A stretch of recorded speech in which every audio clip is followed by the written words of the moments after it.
Network of awareness makes your brain coherent. One of the fastest growing podcasts. You can hear it 24/7. You got listeners out in London, informationalists in Paris. The echo spreading out, no parrot. Just dissect, digest, and share it. The righteous rhymes hit the spirit. Click 90 times, it won't perish. Cause y'all's the mind ain't no fairy tale like the belly our parents. It's time to rise, don't get weary. United minds, it's apparent. Download every single errand, but most ain't fit to catch it, even if they were Larry. Interviews, the interludes, they enter you, taking you on a journey like no other. It places you in a state of awareness. It's your fault if you hate the truth, cause Yahweh's on his way, my brother. Better change your views. All praise, yeah.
We live in a world ruled by tyranny, where knowledge is suppressed and ignorance is glorified.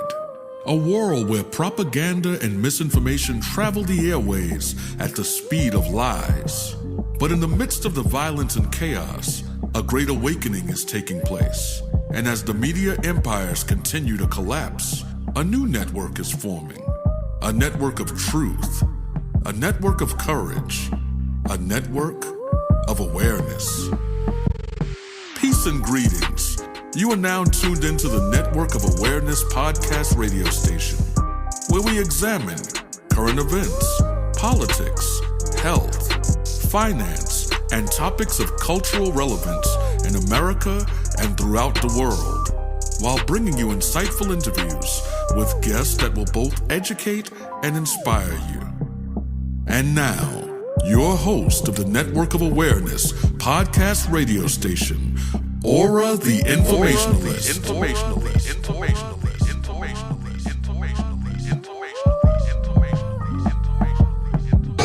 Nothing like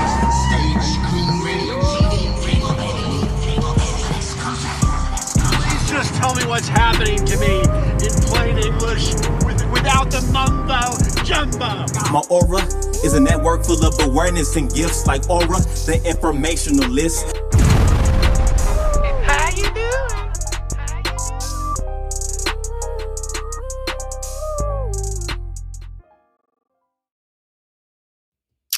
Hey, peace and greetings, brothers and sisters. Welcome to a live broadcast of the Network of Awareness. And I'm your host, founder of the Network of Awareness, or the Informationalist. Let's get some music up in here. Let's go. So, brothers and sisters, today we got another bonus episode before we reach season 6, right? And for those that don't know, season 6 is going to be about the light is within you and all around you. But before we do that, we're going to be doing these bonus episodes. And as you know, I always have guests on the show. And today is another installment of the Truth Seeker series. And it's called Benevolent Biohacking. And I'm going to have a show today where I did an interview in the past with a brother by the name of Tim Bowie, that's originally from Sacramento, California. And this brother is a flow state coach. And as many of you know, I have a lot of different life coaches that specialize in different fields of the whole entire life personal development coaching industry. And it's very important that we get these different perspectives of people that help others to make incremental improvements in their life. And that's what biohacking is. Biohacking is making incremental improvements in your life, biologically, mentally, and many other things. And in this episode, I'm going to have a very in-depth discussion about the work that Tim Bowie does. He's also a mixed martial artist, and he's a very good one. You know, he's got some great videos of stuff that he does on Instagram, which his Instagram link is in the description box. And just to give you a little insight as to what he does, it's very simple. A flow state coach focused on helping purpose-driven high performers excel. He uses evidence-backed methodologies to facilitate the alignment to client vision and goals to make them easily attainable, and eliminating burnout and procrastination and imbalance. So the brother does some great work. And I'm going to, like I said, have an in-depth discussion with him about all this stuff. And that's why I decided to call this episode Benevolent Biohacking, which I had another name for it originally, but I thought this was more fitting after having a discussion with Tim. So with that being said, before I actually bring him on the show, just an update. You know, we're going to have the TV channel coming out soon. I'm going to make sure I do it right. I have a lot of other things that I'm going to be doing as far as work that's going to keep me really busy. But it's not going to stop the growth of the show, even though I have taken somewhat of a break from doing shows 5 days a week. Like I had mentioned when I ended season 5, that this is exactly what it's going to be like. So for people that have been expecting shows every day, that hasn't been the case. But like I've recommended, I'm going to recommend it one more time and continue to do so before we start season 6. This is the perfect opportunity for those that haven't listened to past episodes to start scrolling through the seasons. There's 5 seasons now. There's over 520 episodes that you can listen to on this podcast network, whether you listen through Apple, Spotify, Spreaker, iHeartRadio, Podcast Addict, Pandora, you name it, I'm on it. As well as, YouTube, Facebook. But these YouTube and Facebook channels, they don't have all the episodes, right? Because I've only been doing video podcasting for a short period of time. It's something that I just got into. My podcast has been audio since June of 2020.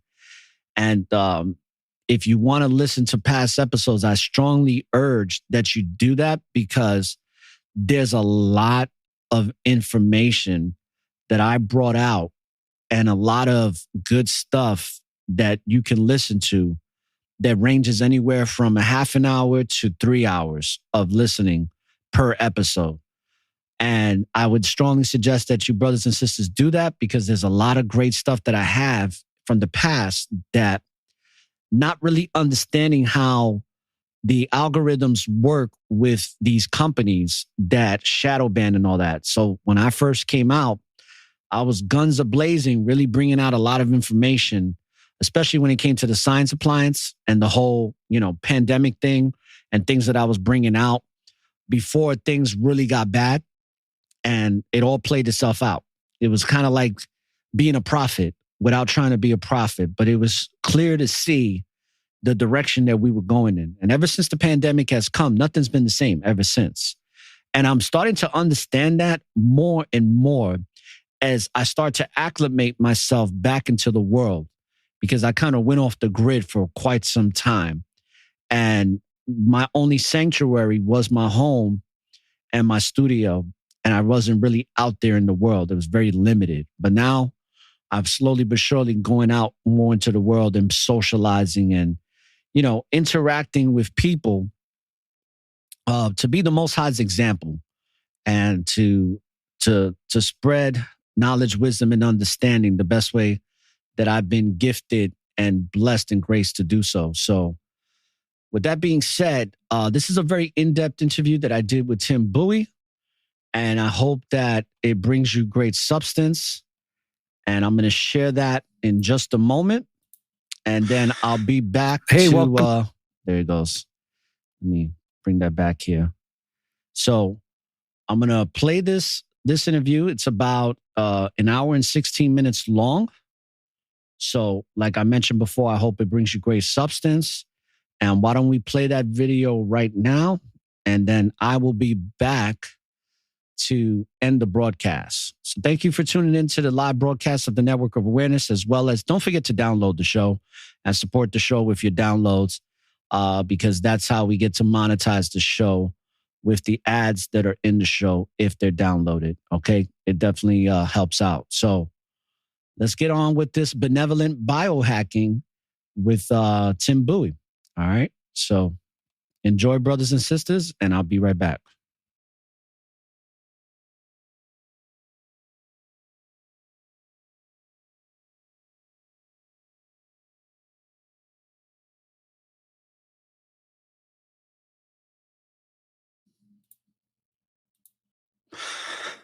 Hey, welcome to the show, Tim. Glad to have you on board on the Network of Awareness. And how you doing today? Thank you for having me, ORRA. And I'm doing amazing. Thanks for asking. How are you? I'm doing well, brother. And, you know, you have a very interesting coaching practice and business. You also have what I consider, in my own opinion, to be a very pretty impressive martial arts style. Like, you seem to, you put it like this, like, in my opinion, you seem like you could whip some major ass if need be, you know, based on your techniques and things you know how to do. So let's talk all about that. So what, the way I like to start things off is go to the nucleus of where it all started. So if you could let the listeners know a little bit about just, you know, briefly about your childhood and some of the aspirations you had as a kid that led you into the work that you do these days. Sure. You know, my parents were immigrants growing up, you know, so my childhood was crazy. I think they just had this sort of work hard mentality and not really a big emphasis on like emotional connection or no emotional connection at all, really. So it's like there's no hugs, there's nothing, like you're just there, but you're supposed to like be, you know, cleaning the house or doing your homework, and that's it. So I think that led to a pretty depressed childhood. I think I was, you know, disconnected at home, and then I was disconnected at school. I didn't really quite feel like, you know, an American, although I was born here, growing up. And I always felt like an outsider, especially growing up in a school where there's like only like a couple of other Asian kids, or just, you know, people of ethnicity, really. So I thought I just felt like alienated, you know, kind of growing up, and I think that caused me to act out a lot growing up. Then, when you say act out, through violently or like trouble and mischief. We've gotten into fights on the bus. You know, I had to take the school bus, or we took the school bus, and so sometimes I get kids that try to pick on me or something. I get a fight, or I get suspended from the bus or from school. I was in the principal's office all the time. Middle school, I got expelled. So we had, my parents had to try to figure out like what to do with me, because I was just always up to no good, I guess. What state and city did you grow up in? I grew up in Sacramento, California. Yeah. Okay. All right. So you grew up in that West Coast environment? Yeah, Tupac was my role model. That's what I say, man. Yeah. So I mean, growing up, that was a script, you know, like try to, you know, Godfather, Tupac. That was like, so that's, you know, pretty much who I aspired to become. That's who I became. You know, it's after, you know, leaving my parents' house at 18, I like started selling guns and drugs, and just moving into that life where people really respected. I really craved respect. People really respected me for like what I did, what I was able to bring, the value. It was a lot of ego though. I mean, I was just like, yeah, I'm like super cool, you guys. And everyone's like, yeah, you're cool. I'm like, all right, good. You guys are cool too. So just like a bunch of that stuff. So, but that was my first time realizing that I could become more than what I was. I think that was a really big thing. It's like becoming my aspirations, you know, like being the badass that I always imagined that I could be, like the G. And that people really respecting me, people owing me favors, like people coming to me for things. I just thought that was really cool. And then like around like 25, 26, that's when I really ran into like, I think deeper questions. You know, I think I was still depressed all the way up until 25. So like a really long time, like 20 years pretty much. I was just very depressed. Just not a lot of connection to myself emotionally or with my parents. I always fought with my parents a lot. So I think that was like pretty rough. Not having like my parents that I could count on until I went and I had a breakup. And then that's what made me like look more deeply into myself. And I was on Tumblr at the time, and that's where I encountered a bunch of like spirituality stuff, quote unquote, some of the new age stuff that I ran into that just kind of invited me to explore different narratives and look at myself in the lens of like love and how much I love myself and the way that I was treating myself and treating other people. And I just saw that like, I'm treating people like pretty shitty. So I probably don't have a lot of love within myself either. And I think that was a really big reality check. Things started coming together for me at that point. I think like that and like a bunch of other like out of body experiences I had throughout my childhood all the way up until that point, things just started like, oh, like there's way more to life than getting respect and being cool and having people owe you favors. So I think that's what started. That's when things started blossoming for me, I think. Well, you and I have somewhat similar experiences. I didn't have parents. I had a parent, but I did have a stepfather, and my Tupac, or I didn't grow up really Tupac because, you know, we're kind of almost the same age, but I grew up with that whole Scarface mentality. Yeah. And I grew up with the mentality that I wasn't going to live past the age of 21. Yes, so same. By the time I was 15, I was already selling heroin. Now, This is the question I have for you, because when I was 15, I got set up to get killed by one of my best friends. Really changed my life significantly. That change that happened to me at 15 still is present to this day. Was there any moments in those times of when you was a teenager up until 25, going through your state of devaluing yourself, looking at the world in a way where it's very egotistical? There's this self-righteous indignation there. You can't do anything wrong. You're not even really conscious of what you're doing. You're just doing it.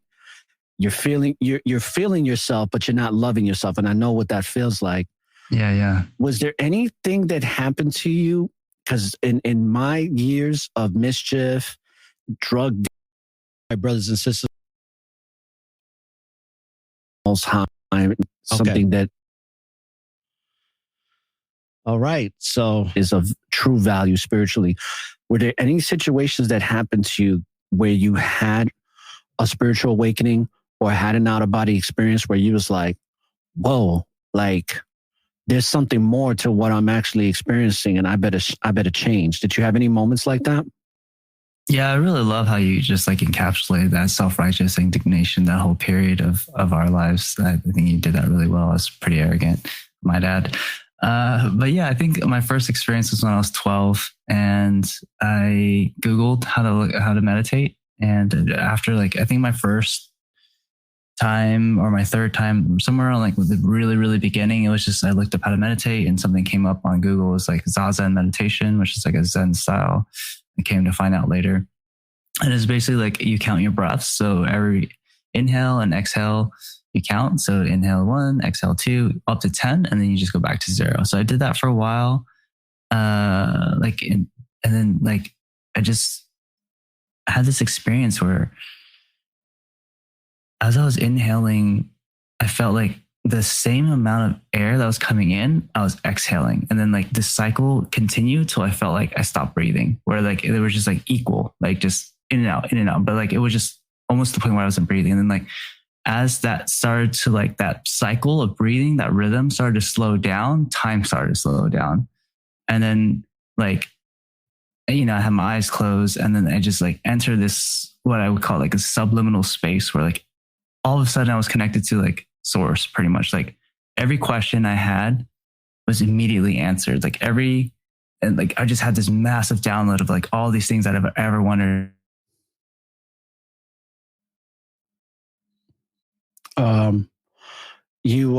I think you froze up for a second there. Okay, you're back. Were you able to hear me? No, you kind of froze up for a second. You had one of those intermittent pauses. That's okay. You could just start off where you left off. Yeah. So time really started slowing down, and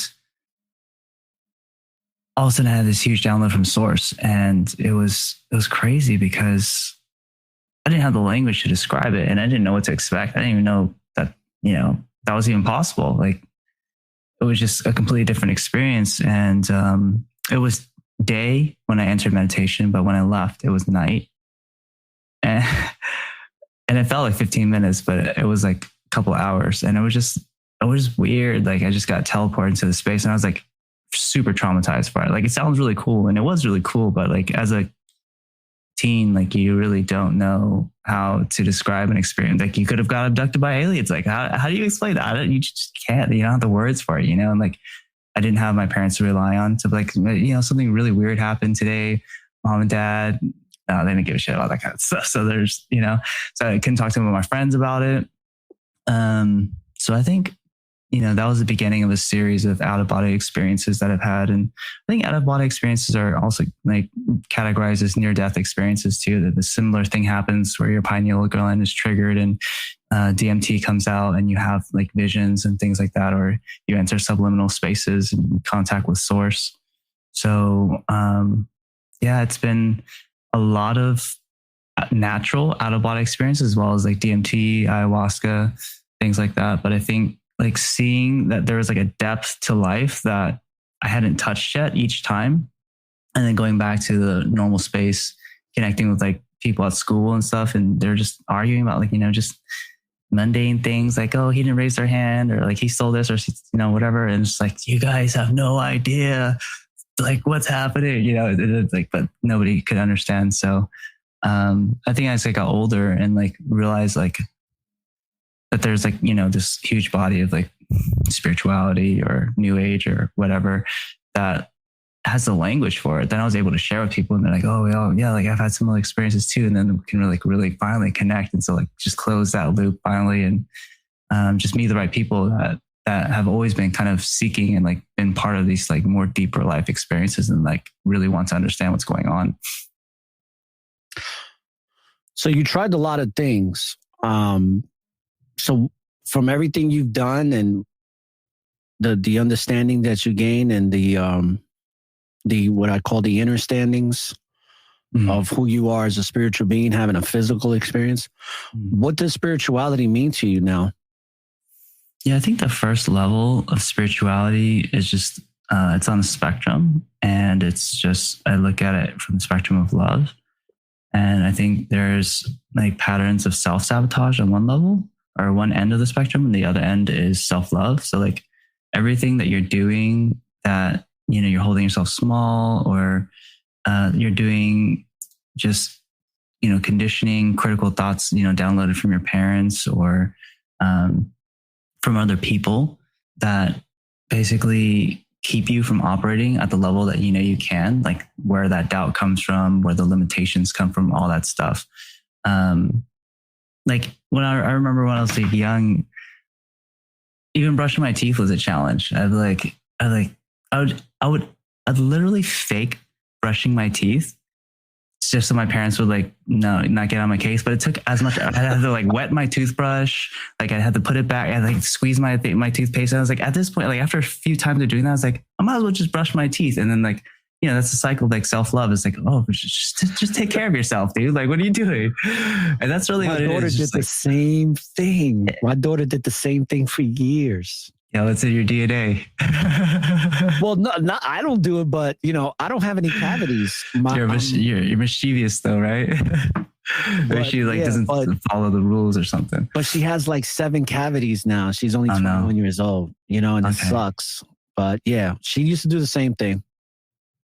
It's a thing, I guess. But yeah, so like just, I think we only have maybe a limited amount of things that we do every day. And so it's just really crowding out the things that don't serve us for the things that do. And I think that's considered self-love. And I think when you have enough of a demonstration of that to yourself, like, yo, you take care of yourself. Like, that's cool.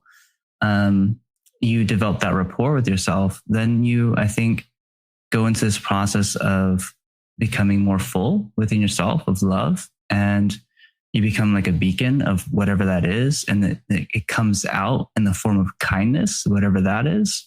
And people see that, people recognize that, and that opens portals, and people just open like their heart. They just like share things with you. They're vulnerable. They're comfortable feeling vulnerable with you because like somewhere inside, it looks like you're somebody that they can trust because there's no critical, negativity within you that's looking at them. They don't feel judged.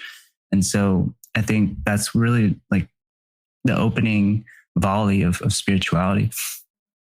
You're probably the type of man like me where, do you have people like spewing their guts out to you the first time they meet you, telling you some of their deepest, darkest secrets? Because I've had that happen to me so much where people tell me some of I think it's crazy, but I've gotten to understand it now where it's just the energy that you emanate through your aura where people feel a level of peace. Because I've had people tell me stuff like when it comes to trauma, especially sexual trauma that they experience. And they just tell me it done the first time they meeting me. I've had women tell me that, like, my stepdad, raped me. And I'm like, sorry. Is there a sign on my forehead that says that you should tell me this? But there's a certain level of empathy that this is what the understanding I came to is that I'm an empath. And I didn't think I was for a long time. Same. I thought that I was a rigid individual, which to a certain degree I am because I am very reserved. But there is something in my spirit that was welcoming these people that once they started talking to me, they felt this level of comfort and safety that by telling me this, that it wasn't a bad thing, even though what they were telling me was something horrific that I wouldn't wish upon my enemies. So have you had that happen to you? Yeah, I think growing up, with like you say, Scarface and Tupac and stuff like that as my role models, like there was a lot of emotional repression, and I didn't really value that empathetic, sensitive side of myself. Like I just try to shove it down somewhere. And actually it was a gift, because I didn't realize that throughout my life, so many women had come out to me, like just telling me about similar things, like they had, some experiences of sexual assault or some things like that. And then as I got older and really discovered like the space of safety within myself and like grounded within my masculinity, men started coming to me, like just first time meeting and stuff like that, like just sharing their experiences of what happened when they were a boy and stuff. And I think that's where some of the work goes to for me is like people, like for whatever reason are attracted.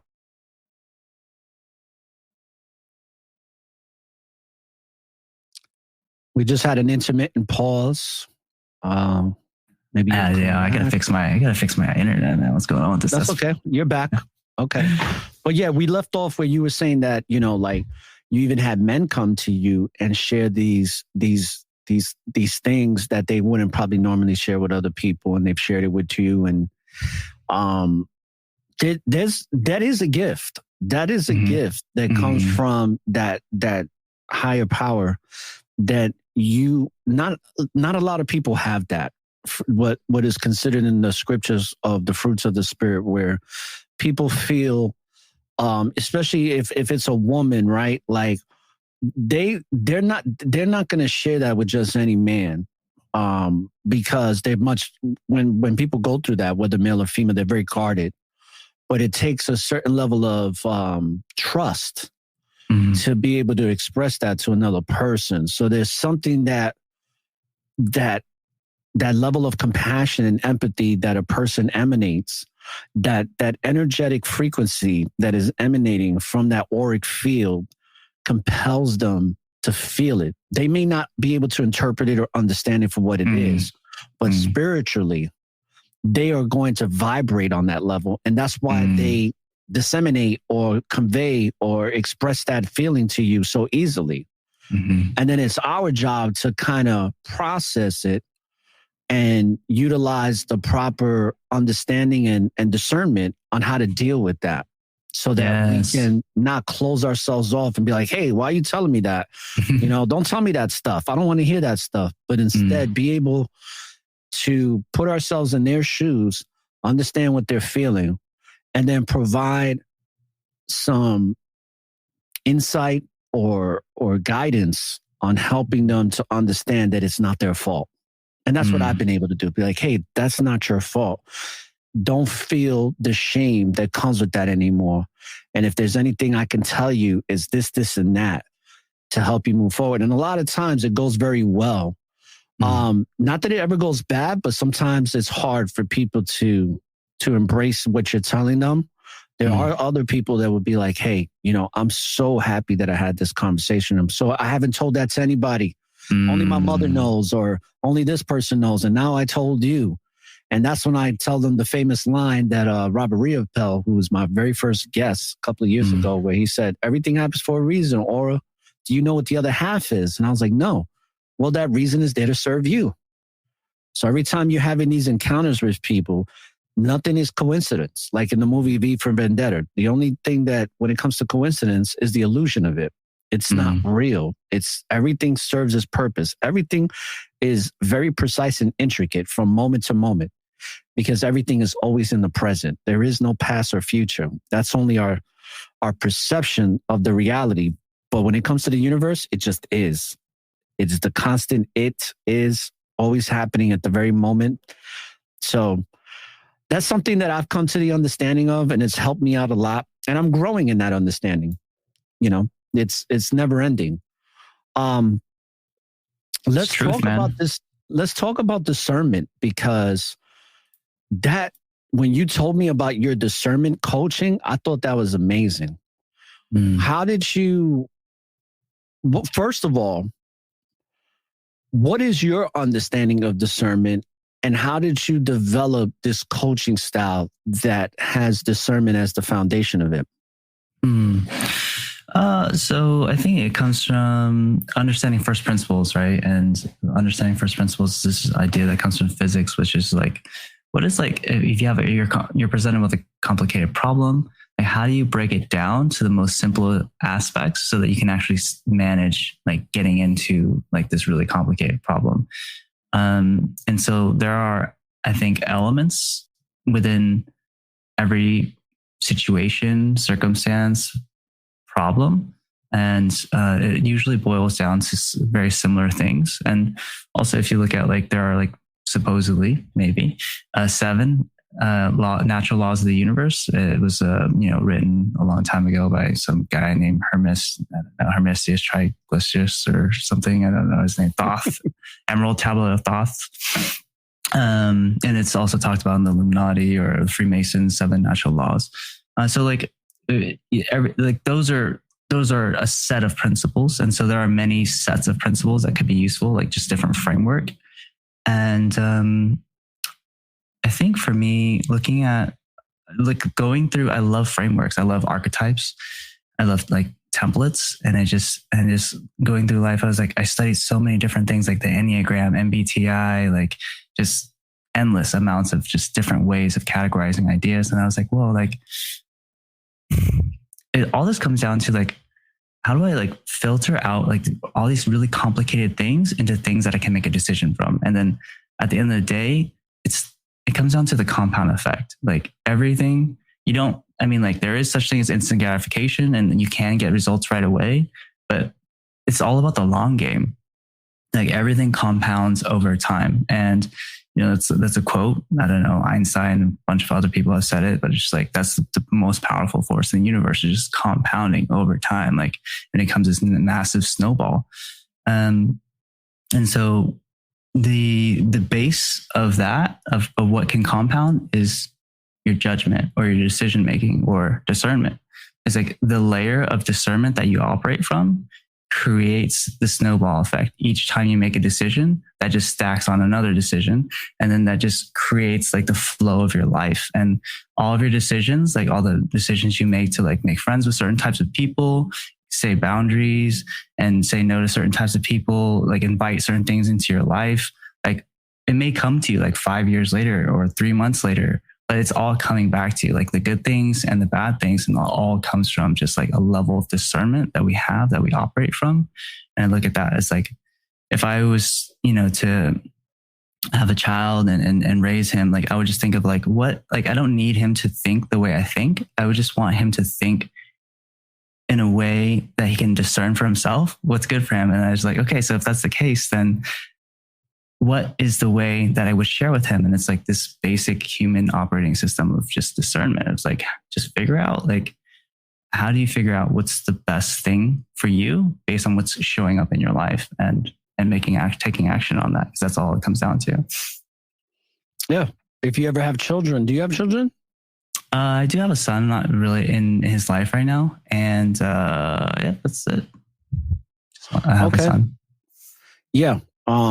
Yeah, I have a daughter, but I didn't really get to raise my daughter. I was more of a weekend dad through court systems and everything. But if you do get to spend time with your son, teaching him that is going to help him in these days and times, especially in a society that is teaching the kids about self-worship and straying them away from understanding themselves and becoming more automatons to serve the system. But let's talk about something that you have in your biography, and I want the listeners to get an understanding of how you go about doing this. You go off of principles and methodologies. You've studied a lot of Eastern civilization ways of doing things, especially when it comes to meditation, breath work, discipline, and stuff like that. So it says you help people achieve their goals. That's in your coaching business. You facilitate, it says methodologies to facilitate alignment to client vision and goals to make them easily attainable. So whatever people want to attain to be, you help them do it by eliminating the burnout process that they go through, procrastination, which is huge, and also imbalance.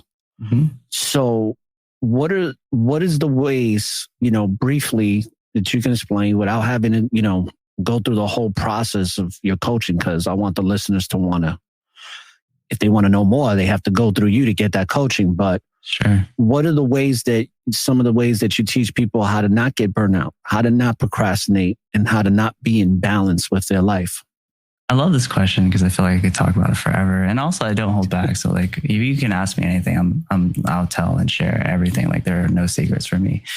Yeah, I think it goes down to discernment again, and discernment allows us to constantly filter out the right thing. And where that comes from is having a vision. And so this is something that is probably the most valuable thing that I can share with like the listeners and you is like, in every area of our life, whether that's like you being a man, like all the hats you wear, like entrepreneur, husband, or like partner or father, or in your personal growth and, all those things, having a vision in each of those things. Or if you don't have time, quote unquote time, then just an overall vision of what you want to create in your life. Because how can you co-create something with reality, with the universe, with God, with source, if you don't have an idea of what you want? And like, that's like basically setting the GPS for the end coordinate. And that becomes your North Star of the things that I want in my life, the things that I don't want in my life. And everything that comes to you now goes through that filter of, is this contributing to my vision? And not only that, but you can share that with people. You can share that with people you work with, business partners, or your daughter, or if you have a partner, your partner. And just like, can we co-create on this? Like, this is the vision that I have. Like I tell my parents, this is the vision that I have for us. And like, they're happy to hear that, like, I actually care enough about them that I think about this relationship in a way that I would love for us to have a relationship that we can go back and forth, that we trust each other. And then if we fall out of that, where like they share things with like other family members or something like that was supposed to be within our relationship, I'm like, yo, like, whoa, like our relationship is like based on trust. Like, this is the vision. We talked about this. Like, how do you feel that like that you stepped outside of this? So it's something that we can hold each other to, and it's super powerful. And I think that helps with, boiling it down to like goals. The goals are part of this vision.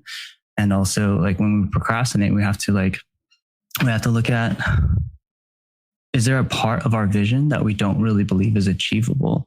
And I think that's where my work comes in. It's just like really identifying like limiting beliefs and like continuing thoughts or negative emotions, or what I would just call baggage in general, that keep us from creating the reality that we want. And one of the things that I think about often is like suffering is optional, right? And so suffering is just pain times resistance. Like pain is guaranteed. Like that's just it. Like you have a nervous system that's going to be positive and painful experiences. That's just how we exist. It doesn't have to be suffering though. Suffering is the resistance to that.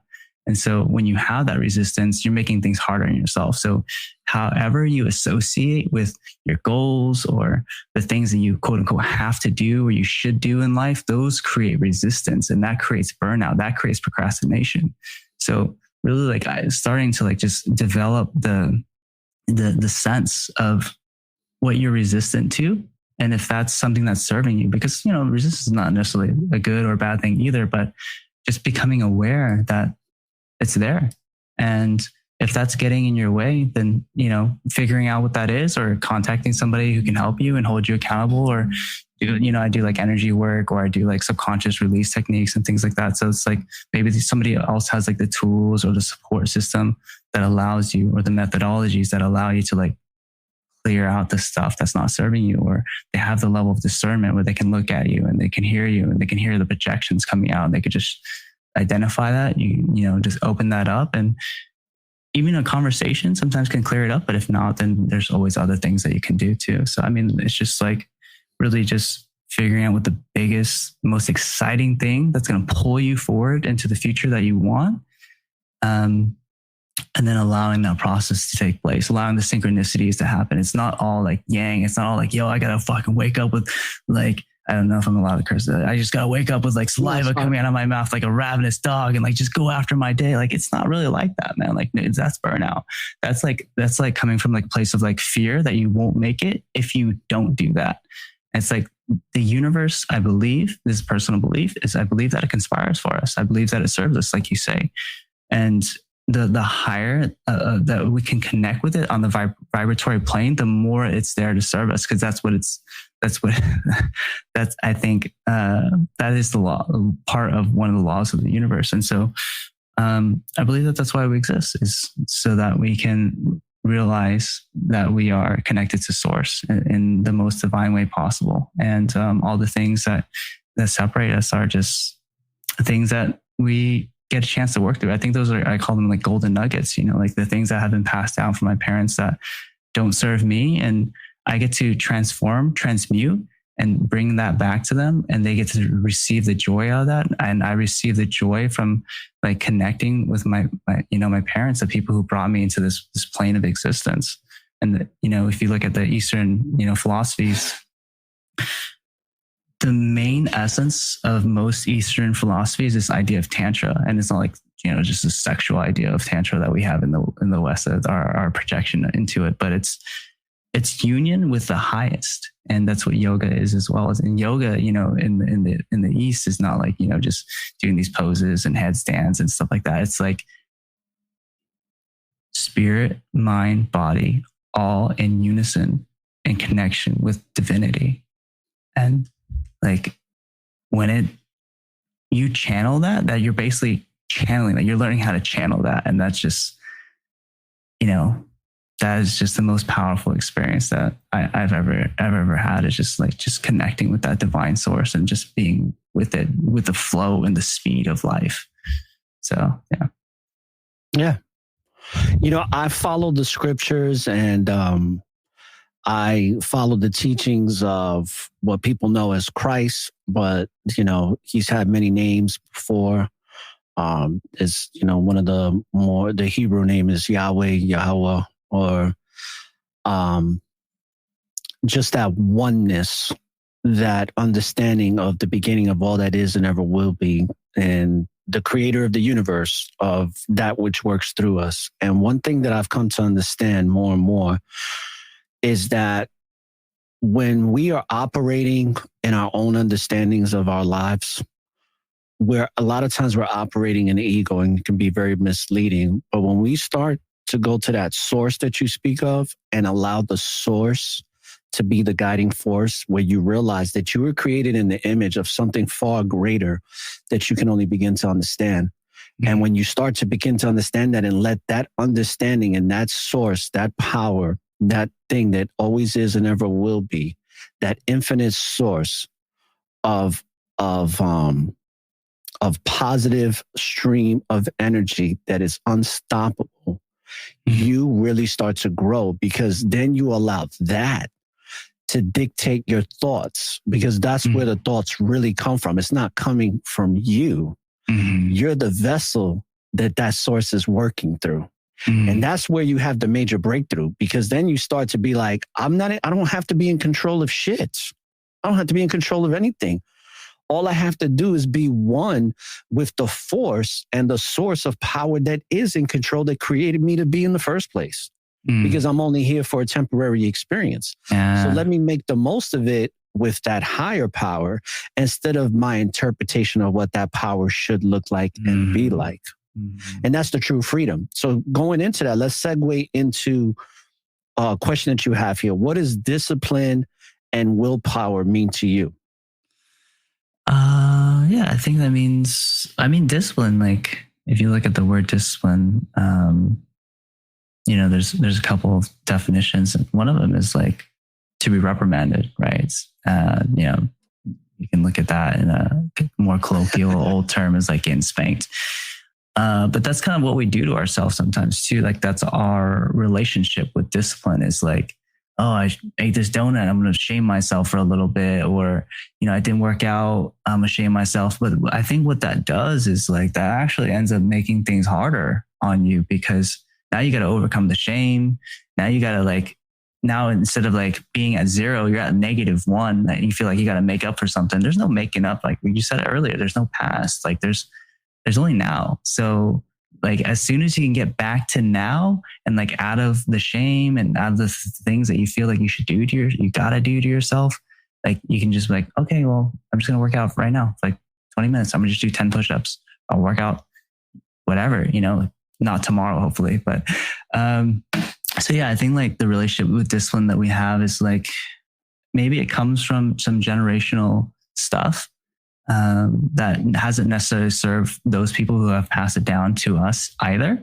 And so we're dealing with that. But once we deal with it, the buck stops there. And the people that we come in contact with, you and I in this conversation, or the people that we raise, or the people that we coach, or the people that we spend time with, it also elucidates that idea and brings it to light to where it can be released. And you don't, I don't have to do that to anybody that I raise, or you don't have to do that to anybody you raise, because we just have this like different understanding that probably not the way. Like we're just inserting unnecessary negativity that's going to get locked into the subconscious mind, and then it's going to bring up these like open loops of all these things that like tell us that we're not good enough, basically. And that's kind of where I feel like a lot of discipline in our culture comes from. Absolutely. And when it comes to like the martial arts, let's talk about the martial arts, because that's done a lot for you. Yeah. When it comes to martial arts, what are some of the things that you really enjoy about it? Also, how do you tie martial arts into spirituality? And you can take as long as you want to answer this, because it's something where a lot of times people that are spiritual, they don't tie in the physical. They'll tie in the mind and the soul, but they don't tie in the body into that 360-degree level of spiritual understanding. And it's something that I want to be an example of for the people that I deal with more and more, because I think it's very important, especially where we live in Western civilization. In Western civilization, the problem is they don't want you to be healthy physically. They want you to stay sick.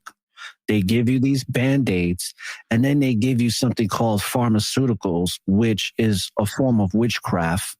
And it's meant to keep you spiritually under a spell. It's meant to keep you spiritually imprisoned.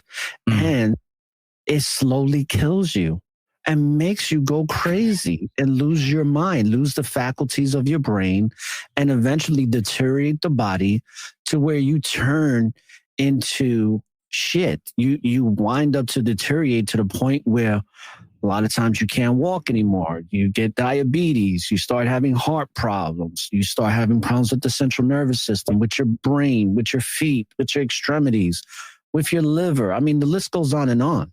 So what does, because you, from what I've seen on your Instagrams, you pretty healthy guy. You look like you could whip some major ass. You're very agile, flexible. You have a lot of like, you have like a lot of acrobatic techniques that I've seen in the videos. Yeah. Kicks and stuff like that.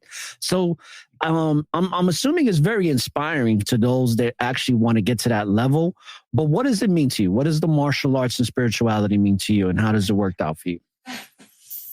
Yeah. So with martial arts, I believe like for me, it's been like the chain that connects like the spiritual to the mental to the physical. Because like one of the laws of the universe, the natural laws of the universe is mentalism, which is like everything starts in the mental plane. And so if like, say like a flip, like if I can imagine myself doing it, it's pretty cool to like actually learn how to do it and then be able to do it. And like, and then have that relationship where anything that I imagine, I can do. And that's like what a lot of people, when they enter into like physical fitness in general, like, they look a certain way and then like, oh, I wish I looked like I had a six pack. I don't really think like that's a great look, but I mean, yeah. That's not a good intention to have, right? Because then it goes back to ego. Yeah. There, you got it right there, man. You and me, man. So I think for a lot of people, the physical aspect is the beginning of a journey of the relationship of manifestation or materialization of our inner world into the outer world. And I think that the outer world is really just a reflection of our inner world. So the more things we clean up, the shadows, the projections that we clean up from within, the less of the stuff, the problems that we're going to see outside. And so martial arts, I know I've been in it since I was 7. It's been like 28 years since I, started. I'm still doing it. I've done so much like on the Eastern side, like judo, Muay Kwan. I've done like different styles of Kung Fu, karate. Then I did like Brazilian Jiu-Jitsu. I did some Muay Thai. I did boxing. Like I went to the West, like I wanted to understand it from like a global perspective. Then I went to the Filipino styles of martial arts, learning from like the most elite, like knife fighting, training school called the Saya Kali School. And then I learned gunfighting, like hand-to-hand stuff, and then like hand-to-gun stuff, and then like rifles, and learn how to like do tricking, like flipping and all that kind of stuff too. So like I just feel like, because going from the Scarface thing, now going to the John Wick thing, like I feel like I'm a different version of John Wick, like more agile, like whatever. But yeah, like I think that like we all there's a movie that plays in all of our heads about who we are, and we get to live that out. And it's going to be a great movie with a great ending, or it's going to end like Scarface, or something like that. Right. And so like Scarface is the epitome of ego, and what that gets you, right, is like, it gets you loneliness, and it doesn't really get you real friends, So yeah. I mean, martial arts does. Yeah. And man, you're talking about like self earlier you mentioned was that self worship, right? And that's narcissism, man. That's what social media is kind of like bringing that aspect out.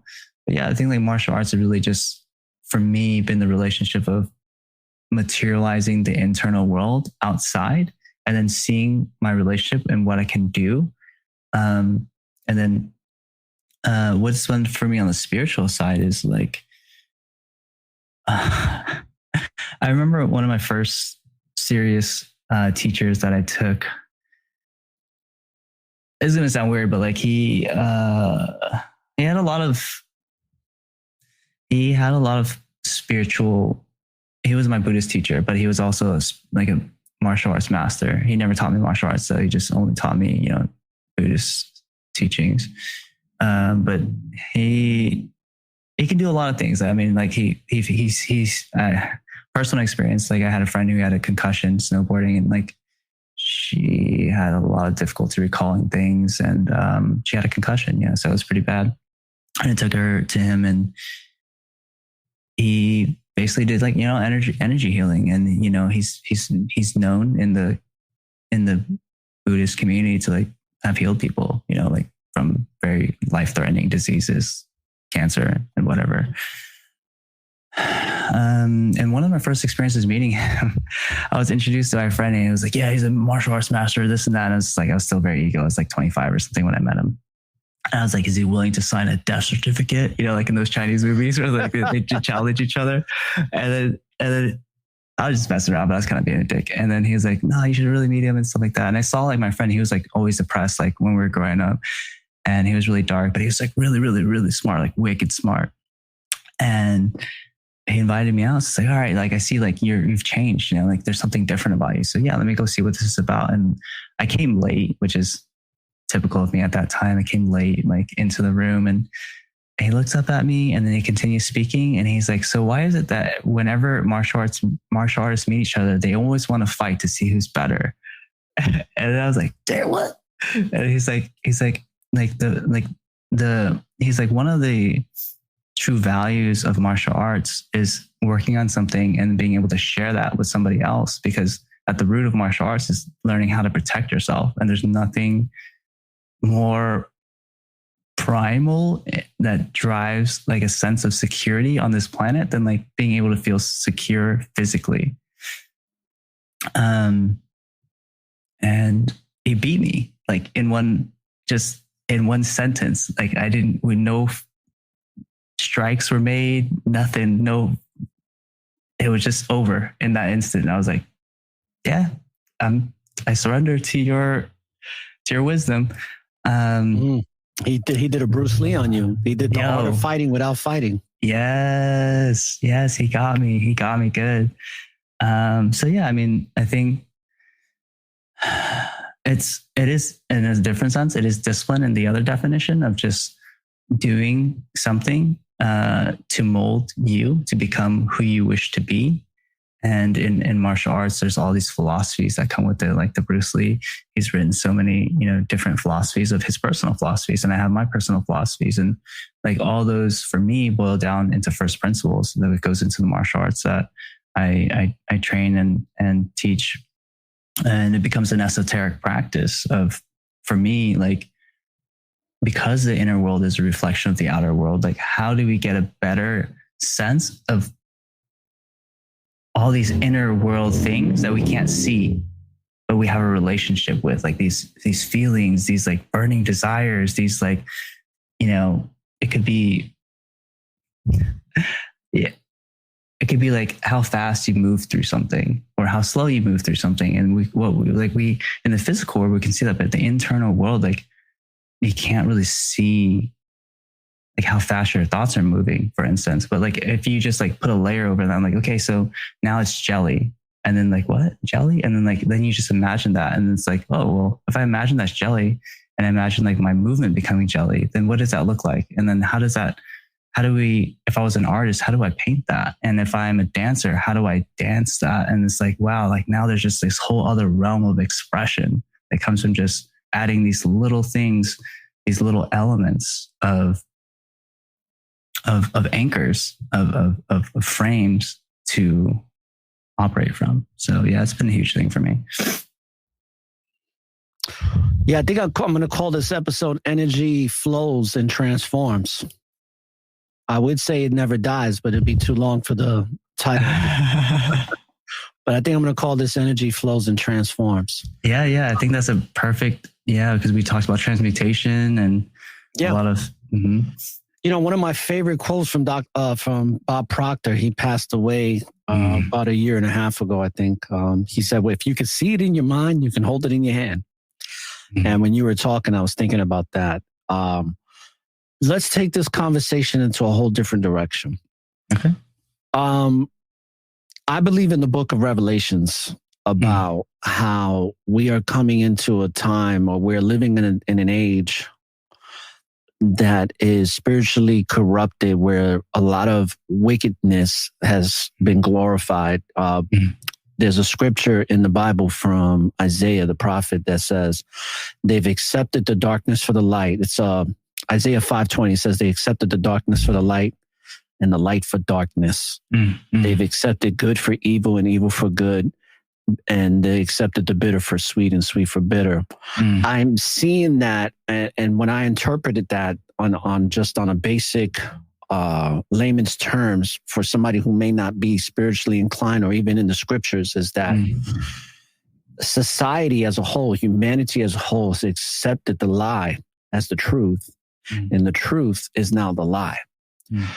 And the more we are coming into this idolatry, this self-worship through social media, the narcissism that's rising amongst people, where people have very little empathy, because that's what narcissists lack, is empathy. They have no compassion. They don't have self-love. If anything, they have an insecurity of they don't love themselves, and they want everybody to feel that lack of love that they have themselves. Just like what I heard in the Joe Rogan podcast years ago when he first started, his friend Rambad said, you know what a hater is? A hater is unrealized potential. And he said Michael Jordan can't ever be a hater, because when Michael Jordan sees somebody doing something great, he gets inspired. And a hater, and you see it all the time, where it's like they can't see that which you are doing within themselves, because they don't realize that potential in themselves. So it's easier for them to go to the lower end of the spectrum and be like, it's easier for me to go on a lower vibration and hate on that than to go on the higher vibration and actually congratulate the person for that inspiration and want to aspire to being something great themselves, but they can't see themselves that way. That is the society that we live in right now on steroids. So the question that I have for you is, where do you think we're headed as a species, as humans, as spiritual beings having a physical experience, with everything that's going on? Because there's so much chaos with governments. The New World Order is very much alive. The One World Order system is taking its course, with this whole depopulation agenda, this agenda for control, transhumanism, polluting the air, the Hunger Games, bringing that to life, just keeping us at a low state. What is your perceptions of everything that's going on? And where do you think we're headed as a species? Yeah, I love that question. I've read the book Sapiens, which kind of gives an overview of human history from, the origins of evolution, if you believe that. And I've looked at one of the books that I often reference as well is the Hunter-Gatherer's Guide to the 21st Century, which talks about a shorter period of human, evolution, the timeline, at least in terms of just being a hunter-gatherer society to where we are now. It's actually not that long from being hunter-gatherer to now. Depending on where you're at in the world, it could be like 2,000 years. Some places it's still going on. But like, that's not really a lot of time for us to physiologically change, like our mechanisms for reward and for discernment and things like that are hardwired into us. And so one of the things that's happening is like reality that we're born into is not the same that we become an adult in, you know? So like me growing up didn't have social media, and, you know, some other people growing up before me, no internet. And like now, like it's TikTok for people who are growing up in Gen Z, and we don't know what's going to happen in like the next 5 years. It could be like, you know, AI chip implants, or, you know, who knows? But the point that I'm making is that like, we don't have like the contextual knowledge from being raised to have a level of discernment to know what's happening now in our adult lives, because we were raised without these things and they're just happening so fast. Right. And, you know, I spent a lot of time digging into quote unquote, you know, conspiracy theories. So many, like endless. But it, you know, ultimately it made me feel powerless, because I just felt like, man, like, you know, the food's being poisoned, and, you know, the skies are being polluted, and we're breathing in, you know, barium and aluminum, and like there's all these like there's, you know, like nuclear waste in our ocean, islands of plastic, like the government's lying to us, money's fake, you know, all this stuff. And Yeah. it was overwhelming, and I got depressed. And every time I go deep, like down the rabbit hole, like, oh, there's a new conspiracy theory, and it's like linked to all these other ones, and it cites all these other ones, and I look through all these other ones, and I get depressed, and it makes me feel powerless. And so I think for me, it's always been like bringing back that locus of control into like, what can I do? And I mean, I would say like, I can't change the world tomorrow, but I think there's I'm not prepared to say a Tupac quote, but it's like, he's basically going to be like, he might die trying, but he's going to be the reason why it's like that fight to do more is still around. He's going to inspire people. And like, that's all I can hope to do, is like through the decisions that I make, through the life that I live, people recognize that on their own. Real recognizes real. And I think that's an unstated law of the universe. And I have people come up to me all the time, you know, and like just give me mad respect. I can be at an event, and like the event coordinator wants to connect with me, you know, like, and so it just happens like that. And like, I just always want to like collaborate with people. I always want to give and do more. And so like, I think just being in the spirit of that, looking for people who are in the spirit and believe in the spirit of reciprocity, of giving back, and being able to sense and detect and receive kindness, and then turn that back, like, you know, tenfold or twofold even, instead of going into those relationships, like you say, where like people, they just want to take, you know, and they just want to exploit.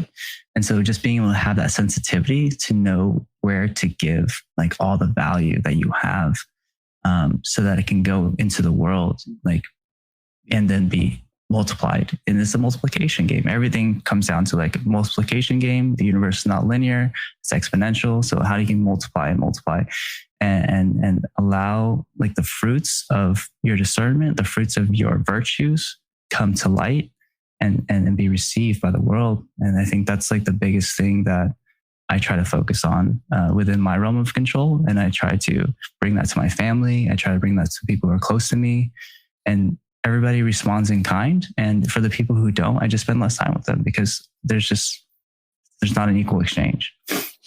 Wow. It's amazing. You answered that question great, you know, and if you ever get a chance, I just did my 500 episode on Saturday, and I have actually 548 in total, but those are bonus episodes in total, like the extra 48 episodes. But I talk a lot about conspiracy theories, but I also started a series called Conspiracy is Not a Theory, because when the pandemic hit, or the plandemic, I basically was just like, all these people that were considered conspiracy theorists throughout the ages are not conspiracy theorists. They're people that are just bringing out truth. And the truth is absolute, especially when it comes to the truth of the Most High. And you said something where it's like, when you go deep into the rabbit hole, especially in the beginning, it can drive you somewhat crazy. Because I went through that process in my early 30s, where I was going insane, because I was going so deep down the rabbit hole. it makes you schizophrenic because you're like doubting reality and like what's real, what's not. And like, it gets pretty intense. Yeah. What was my saving grace though in all of it is this scripture I'm going to read to you right now. It's from Isaiah. It's 54:17. It says, no weapon that is formed against thee shall prosper, and every tongue that shall rise against thee in judgment thou shalt condemn. This is the heritage of the servants of the Lord, and their righteousness is of me, saith the Lord. And the reason I read that is because what I came to the understanding was like, even though I'm going down this rabbit hole, and now that I don't have to really go down it. I can seek certain information as a truth seeker and understand the legacy of lies, because that's what I do on this show, is that I expose the lies so that we can understand what righteousness is. Because I'm going to play this again, and hopefully it doesn't start to buffer. Apparently there's some technical difficulties today. So what I'm going to do is I'm going to put on my air conditioner, because sometimes when it gets too hot in the studio, things start to malfunction as well. All right. So let's play this again. First, we have to understand that we're being lied to in order to even understand what the truth is, because a lot of times we accept the lie as the truth because we don't know no better. And we don't even know that the truth actually exists because we think that the lie is the truth. And what my spirituality and my faith and understanding of this truth of that which is and always will be, which is the Most High, is that there's nothing to fear when you're operating in that righteousness, because no matter how dark it may get, you are still going to be a beacon of light within any darkness. That's why at every show, if you look at I'm going to show you the artwork here that I created. And this is what I usually put in the beginning, but this is my artwork from my podcast, right? So this is a tunnel. The light is within the person, the human being, having the spiritual being having the physical experience. And what I say at the end of the show is, don't look for the light at the end of the tunnel, because the light is within you. So light up the tunnel and find your way through the darkness. And what you said is exactly that, because as dark as it is, and this is why I asked you this question, because things are looking real grim this day. The food, everything is just fucked up. It's even the credit store thing is crazy. It is. I'm in denial right now. Everything is fucked up. I mean, literally, it's just everything. Is nothing of this world is good for you. But this is the beauty of what you were talking about, that source. When you are operating in that positive stream, you influence the world in a way where it's like, it was like that movie with Nicolas Cage from the comic book Ghost Rider. And there was that one character that wherever he went, everything just died. The plants, everything would just shrivel up and turn dark. And that's how a lot of people are walking around with that. That was me when I was depressed. I was literally morose. I was radioactive, man. That was radioactive. There you go. Great. My sister's like that. My sister's like a dark cloud. Wherever she goes, she just brings this energy that's just like, ugh. I don't deal with her no more. I haven't spoken to my sister in over a year or two. And I'm okay with that. I've eliminated a lot of people out of my life that are very narcissistic and very dark and don't want to be held accountable for their actions, and the type of people where you have to walk on eggshells. I don't walk on eggshells. You know what I mean? I'd rather just not walk around you. And when you're walking in that positive light, in that righteousness, and it's not that self-righteousness nature, it's that righteousness of being a person that is operating in a manner that's respectable spiritually, where you have compassion, you have discernment, you have love in your heart. You're not so judgmental, but more understanding. And you come from a place of empathy, where not only can you see yourself in somebody else's shoes, but you're willing to help somebody become better, especially when they're down, and not kick them while they're down, but lift them up. and help them lift themselves up so that they can teach somebody else the same thing. And I think that when you operate like that, the way I see the world now is that as fucked up as it is, I'm not going to be fucked up. I'm going to be an example of that spiritual light so that wherever I go, if somebody is shriveling up a plant or a rose, when they walk by, when I walk right behind them, that rose or that plant is going to get life again. It's going to be vibrant again because of the energy that is emanating through me. So I'm becoming fluid with the universe and allowing that infinite positive stream to flow through me as the vessel that I was meant to be in the first place, because that's all I am. I'm just the experience from the person that is, or from the entity that is allowing me to have this experience and be expressed through that heavenly light, so to speak. So I'm glad that you see it that way. Continue seeing it that way, because that's the only way to survive and thrive in the world today. Any other way is going to bring you back to depression. It's going to make you pessimistic. You know, that's why I do this. It's all about awareness. Mm-hmm. If you're not aware of your reality, then you're pretty much shit out of luck, right? I think that's the thing about judgment and discernment too, is like judgment, I reserve, that's for God. Like I'm not here to judge anybody, but I can and should and need to discern what is right for me. But I don't, I'm not here to judge nobody. That's just not my job. Absolutely. I know that you only allotted about an hour and a half. So I think we have about 15 minutes left, so to speak. Sure. Yeah. So let's take these 15 minutes to talk about what it is that if you want to let the listeners know what your purpose is, some of the work that you do, and let them know what it's all about. Because I am going to, in the description page, I am going to put your information. I'm going to have your Instagram page, your website, your Facebook, Twitter links on here, as well as the, that's pretty much it from what I see here. I'm going to put all your links here for people to connect with you if they choose to.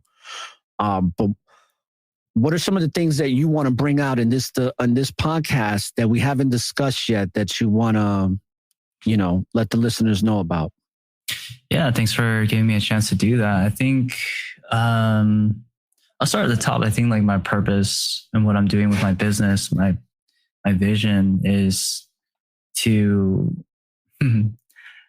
heal people from the baggage, from the limitations, from all these things that we're talking about that were passed into us that create cycles of self-sabotage, create cycles of suffering. While I'm doing that within myself, I'm not perfect. I don't claim to be perfect. But as I'm doing this in myself, I can open up the door that I can do that for other people. And that's what I'm doing through my business. I've been a serial entrepreneur. I've built, sold, scaled multiple businesses in the past, all products businesses, all is just like widgets making money. But now I'm like, that's not what serves humanity. That's not the greatest thing that I'm here to do. And that has to do with connecting with people, using that side that I've been repressing since I was, basically a boy thinking that I was a man and trying to be stoic. And so accepting that gift within myself, I see that there's so much that I can do, I can give to people. And part of that is like, I have this business savvy. So like, I want to create a business that makes sense in the financial sense so that I can scale that, so that I can have a global effect. And I know I can't do it by myself. So I want to license this, this business, this practice, these methodologies, like how we run our ads, just like all this process to make it really easy and turnkey for anybody who wants to be a part of like the organization. And so they can basically, it can make financial sense for them to continue in this path that I believe in. And so like from the top down, that's what I want to do. And I've offered you like, I think even just an hour, basically I would just send you like a pre-worksheet, right? And it's what I send all my VIP clients. It's like, if you have like a VIP day, it's like a 2-day, 3 hours each day session. But I'll just have you do this pre-worksheet, and it just kind of outlines like your vision and like all these important aspects of what you want to bring into this world. And then what that elicits is your limiting beliefs. And then so you and I'll send you a schedule or whatever. If you're interested for like an hour, you can schedule something and we'll just like clear out like all the baggage, like, any self-worth stuff, any limiting beliefs, any doubts, anything that was implanted in there. And you can see the power for yourself. But it's, I do it with people all the time and the change is night and day. It's like we identify with our beliefs. And as soon as we remove those beliefs, we have a new identity. And it's not like completely different. It's just minus those things that we believe that we were, those things that we believe that we could not be, those things that we believe that we were not. And some of that stuff is our inner greatness that we doubt. And so that's something that that just brings so much joy to me and excites me to like just wake up that level of passion, that level of greatness that like exists within everybody, and like, our potential. And that's, the name of my business, High Performance Humans, is like, I believe that like we can operate at a level of performance that we have not seen, we have not explored, we have not discovered. And part of what I want to do is be able to open that up for people, open up that door of potential, of capacity, and allow it to just like connect to the world and just unleash that, in whatever ways possible. And that's the thing that if I could just have one desire in my life and I could just, transfer all of my vitality, all of my life force into, I want that to be the thing that I leave on this planet and the effect that I have. So, that's why I breathe. That's every time I eat. That's what I give pray for, what I give gratitude for. So yeah, I'm all consumed by this vision. Okay, interesting. And let me see if I can pull up your website here. So the website's been having some issues, but it should be working. Yeah, it is having issues right now. As soon as you said that, it says your connection is not private. Attackers might try to steal your information from I think timandbowie.com. I think I have to give you the HTTPS // version with the www as part of the link, and then that would work. But the website's cool because it gives you there's like quizzes on there, and it's just like in every area of your life, whether that's parenting, relationships, money. It gives you a quiz so that you can figure out the most important things for yourself as far as like what your values are. And then what I always tell people is based on your values, because we, in our mind, we have a rank ordered set of values or priorities that we give. And some things we're not aware of and some things we are. So this quiz helps to bring to light what the values are. And I always tell people, like, give me a set of values, your set of values and your limiting beliefs in a time horizon. And I could probably give a pretty good guess of what's going to happen in your life, what's going to unfold, because it's that much of a determining factor in our lives. Our values is how we filter meaning and purpose and fulfillment in reality. And so if we're clear on what those things are, then we can live a purposeful, fulfilled life with meaning without trying to do that, because it's just a natural process of taking in an experience through your value system and living it. Okay, great. And last but not least, real quick before you go, something I didn't get to ask you, but what is biohacking? Biohacking simply is knowing that your body has a physiological response to an input and then figuring out what it is that you want to have as the output of that. So I'll give you an example. It's like there's a study like 20 years ago where they said, if you want to prepare for a marathon, guess what? Running, as long as you can at a steady state is not the way to do it. And that's the way people have been doing it for decades and still do it. They said, well, all you need to do is actually, according to this study, was just sprint for 30 seconds for 5 to 6 sets, 3 days a week. And people who did that did better in marathons. And so like the actual exercise time was like 2 minutes a day. I mean, you're taking rest between, like 2 minutes rest between. So the whole thing ends up being like, 20 minutes or whatever. But going all out, it actually increased like the VO2 factor, which is like how well your body uses oxygen, better than steady state running, which is just like running at like 3 miles an hour for 5 miles or 10 miles or whatever.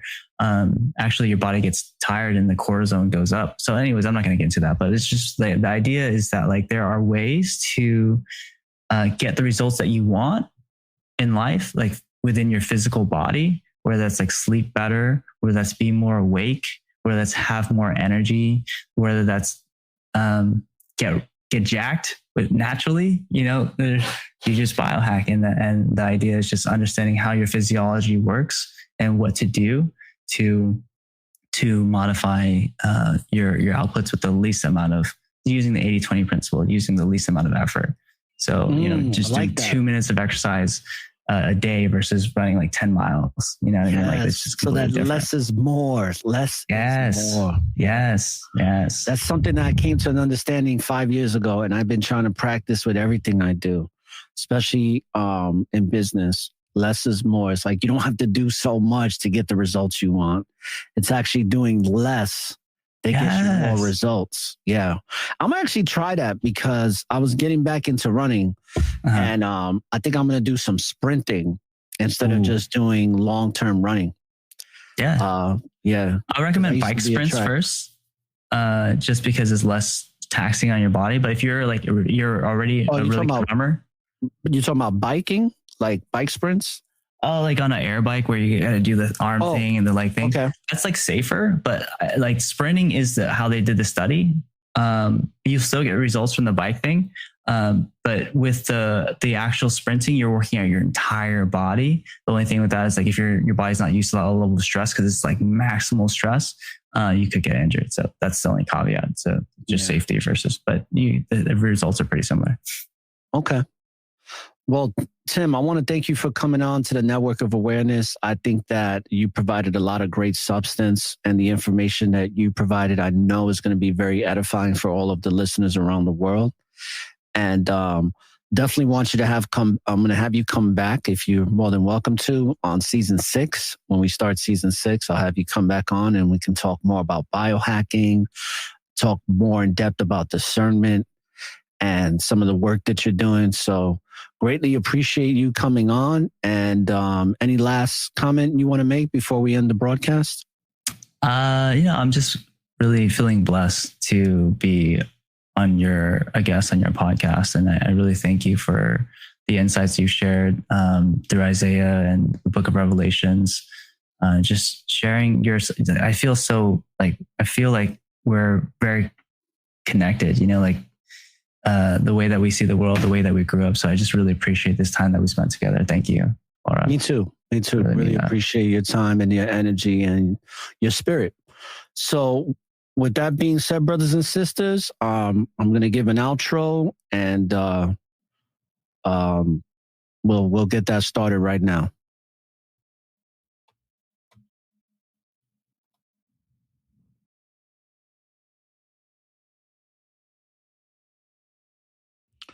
All right. So that was the interview with Tim Bowie. And it's crazy because that title, how energy transforms, and was a great title. But I think the way we ended the broadcast when it comes to biohacking was very fitting to call this benevolent biohacking, because I think a lot of what Tim and I were talking about is that biohacking. For those that don't know, I'm going to give you the definition according to what it states here in what I looked up in Google. And it says, what is biohacking? Biohacking can be described as citizen or do-it-yourself biology. For main biohackers, this consists of making small, incremental diet or lifestyle changes to make small improvements in your health and well-being. Biohacks promise anything from quick weight loss to enhanced brain function.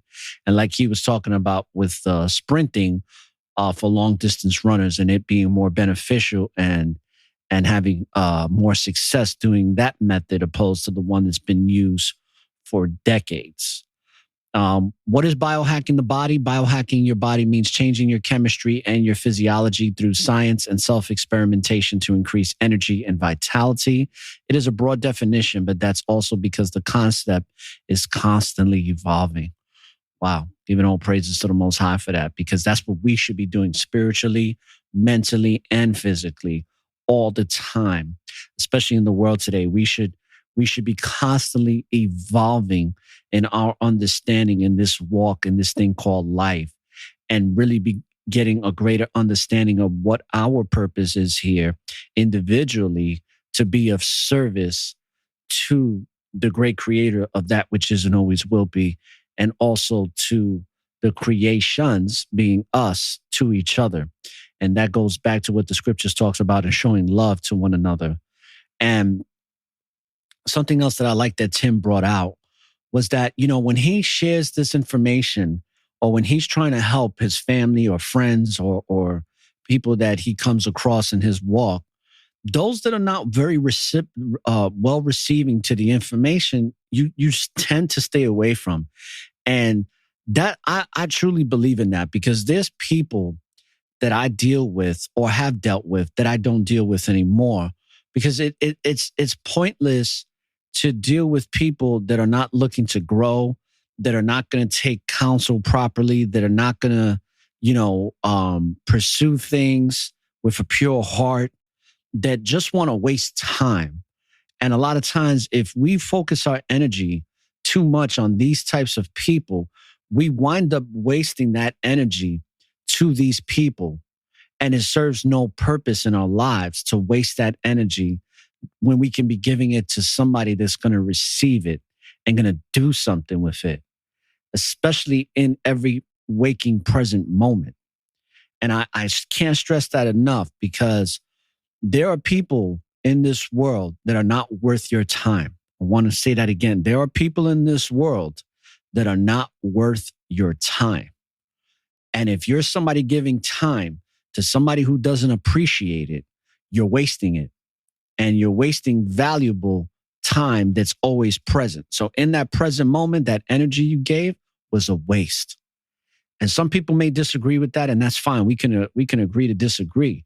But I know from personal experience that is the case. That's why I only like to deal with people that want to evolve and grow and be better versions of themselves than they were yesterday, because that is the true experience of life. It's not to constantly be trying to destroy. That's from that malevolent energy. That's the energy that you can't grow from. That's the energy that slowly but surely leads you to a path of destruction, and then ultimately self-destruction, because we ultimately self-destruct. The powers that shouldn't be know this. That's why they're constantly keeping us distracted from the Most High, so that we don't constantly bring out this benevolent biohacking in increments to improve whatever it is that we're involved in and doing and gaining in knowledge, wisdom, and understanding. So with that being said, brothers and sisters, I'm going to be doing a live broadcast on the Council on Christ Relations in a half an hour. So at 2:30, a brother by the name of Kazakia and myself are going to be doing an episode in class on the Council on Christ Relations, as well as the BOCC.com via YouTube, Facebook, and Twitter. So if you want to take a look at that episode live, we're going to be on there at 2:30 p.m. Eastern Standard Time. And the episode in class is going to be all about holding ourselves responsible to the word of the Most High, holding ourselves and accountable to those scriptures to live them instead of just reading them and letting those words fall to the wayside, but instead taking the word of the Most High and bringing it into fruition, manifesting that which is in our walk on a daily basis. And it's not easy, but it's worth doing. So if that's something you want to check out, we're going to be doing that in a half an hour. And of course, download the show. Download the show from your local podcast players, whether it be Apple, Spotify. Of course, we're on YouTube and stuff, but you know me, like, even though I'm here on YouTube and a lot of people like to go on YouTube to watch podcasts, download it audio.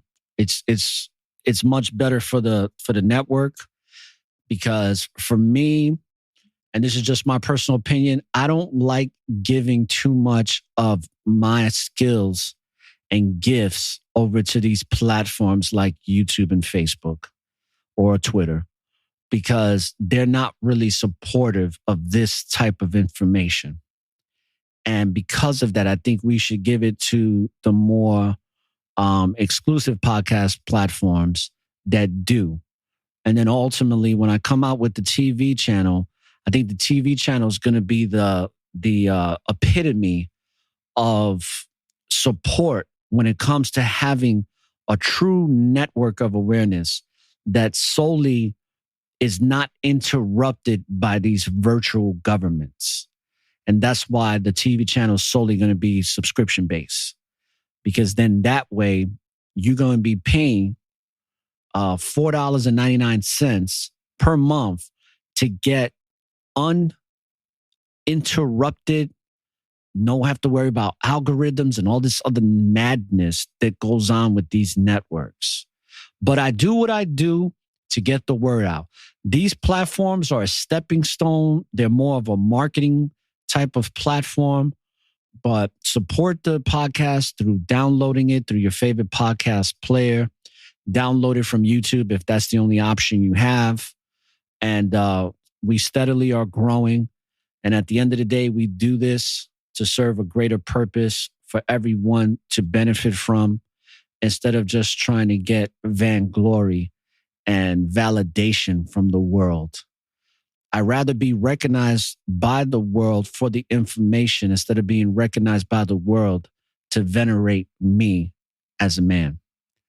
I don't need that veneration, because I'm in complete, total service to that which is and always will be.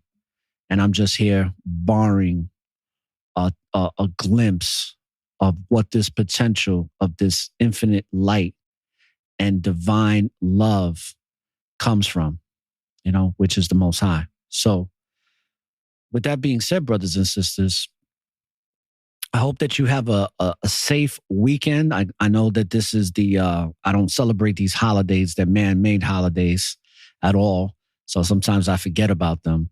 But apparently it's Memorial Day weekend. So I hope that you have a very, a safe Memorial Day weekend, whether you're going barbecuing or whatever it is you decide to do. And that, when you live in the present, there's always an opportunity for a new beginning. And don't look for the light at the end of the tunnel, brothers and sisters, because the light is and always will be within you. So light up that tunnel and find your way through the darkness. This is all the information saying peace, love, and light, and giving all praises to that which is and always will be the Most High, our great creator. All right. Peace and blessings, brothers and sisters.